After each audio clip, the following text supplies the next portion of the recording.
There he is, folks. We have on Donnie DeFilippis. You just got a great name. It's like I want to say Donnie D. Well, yeah, a lot of people call me that. Oh, they do? All right. Okay. Yeah. All right. Yeah. All right. I got to tell you, I love that I found your videos on YouTube. I got to ask you a question. Well, first of all, I got to give you props. You were the state champion, 140 pounds. You went to New Providence High School, right, in senior year? Yeah. 109 and 3 losses in high school. 3, and all of them came in the state tournament.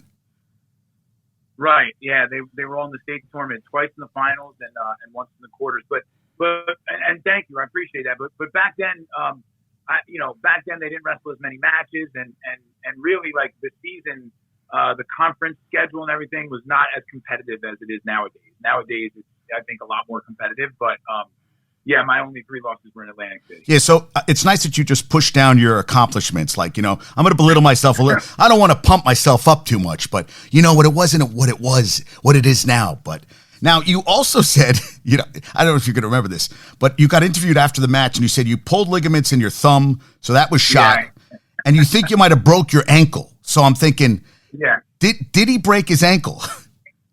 So my best friend, Dan Hilt, who runs the Elm Street Wrestling Club with me, he's also an actor. So he's a very funny guy. He always makes fun of my interview, does an impression of me, because I was whining and everything at the end. But I did sprain my ankle, severely, in 30 seconds into my semifinal match. So, that was a tough one to deal with, and I ended up my father ended up finding a doctor to shoot me up with Novocaine before the match or some kind of painkiller. Wow. So it was tough to get through. And then you wrestled college. You set a record for wins at George Mason. Then you had a severe knee injury, which you came back from. So the question I have for you, out of high school, was George Mason your top choice to go to, like offer-wise? Could you have went to Rutgers or? Yeah, I got offered for, locally from Rutgers and Seton Hall, who had a really good team back then. I also got offered a scholarship to the University of Missouri, I went out there on a recruiting trip. The head coach there was Brian Smith. It was his first year, and Missouri was at the bottom of the Big 12. So I was a little reluctant to go out there because it was so far away. Okay. But looking back on it, Brian Smith turned Missouri into a wrestling powerhouse. So I missed the boat on that one. Yeah, but I think things turned out. Okay, so you wrestled, and then after college, so you go to Rutgers, and you weren't the same.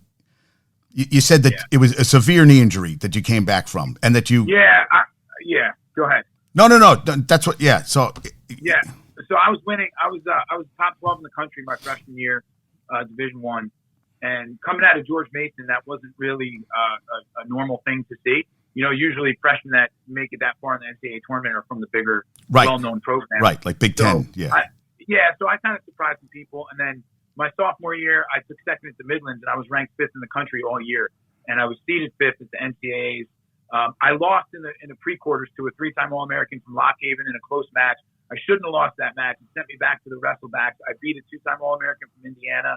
And then I was beating the kid from Michigan State 6'3" when I totally blew out my knee. I got carried off the floor. I couldn't finish. I couldn't walk. And that was the first time in my life that I was injured. So I had a really hard time dealing with that, especially the way that it happened. It was pretty tragic. Right. On my way to possibly placing that year and maybe contending for an NCAA title at some point later in my career. But it didn't happen that way. And, I think a lot of things happen for a reason. I learned a lot from that injury. I think the biggest thing that I learned was, I had a lot of natural talent. I mean, obviously I worked hard as well, but I had a lot of natural talent. And, looking back on it, in order to get back to where I had to get to after the injury, I really had to put the work in, and I just didn't do it, and I ran out of time. And I think the lesson that I learned there helps me as a coach, because now as a coach, I have to be honest with myself. I didn't reach my goals, not just because of the injury, but because I didn't have what it took to work hard and get back to where I needed to be after the injury. So the injury happens, April of your sophomore year? March of 01. Okay, March 01. When did you start wrestling again at Rutgers? Was it it was 3-4 or 2000? it took. So the following year, I go back to George Mason. I redshirt, and then I go back the next year in the spring, and I just couldn't put it together. I wanted to come back home. You know, I was homesick. I was going through some things, you know, mentally and emotionally. Okay. So I transferred to Rutgers in '03, in the spring of '03. Wow. But I lost credits in the transfer. Oh, so I became ineligible for that year. And so the only year that I got to wrestle at Rutgers was in 2004, my senior year. So I really only had 3 years in college. Okay, so the knee now is good. I mean, or do you still have problems with the knee even to this day? I've been very fortunate. You know, I've been wrestling. I'm 42 years old. I never stopped wrestling. Obviously, it tweaks every now and then. Okay. But luckily, I'm still going strong with it. Yeah. Oh, okay. So there's so many things I want to talk about with you.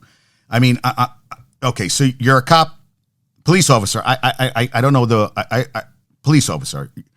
And thank you for your service. You're awesome what Thank you do. you. You're almost 60. I said 50. You said almost 16. So 16 years in Summit. And 16, yeah. What?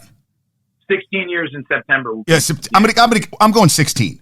But you also took the time to what possessed you to do an MMA fight and then only do one fight? That's what I was. And I know we talked before. You said, well, the guy wasn't that good. I go, you beat the shit out of him. I mean, you were. First of all, you are shredded. I mean, you and it's funny. I see pictures of you in high school, and I was looking at your legs and stuff because I see that you got ink now. But so you didn't get ink until you went to college, or when did you start? Yeah. Right. So I was in good shape for that fight. I mean, I trained really hard. The way that it happened, though, you know, I started coaching immediately after college. Okay. And I coached high school wrestling for, you know, at New Providence High School for 4 years, and I coached at Brearley for 1 year. And while I was coaching at Brearley, and I got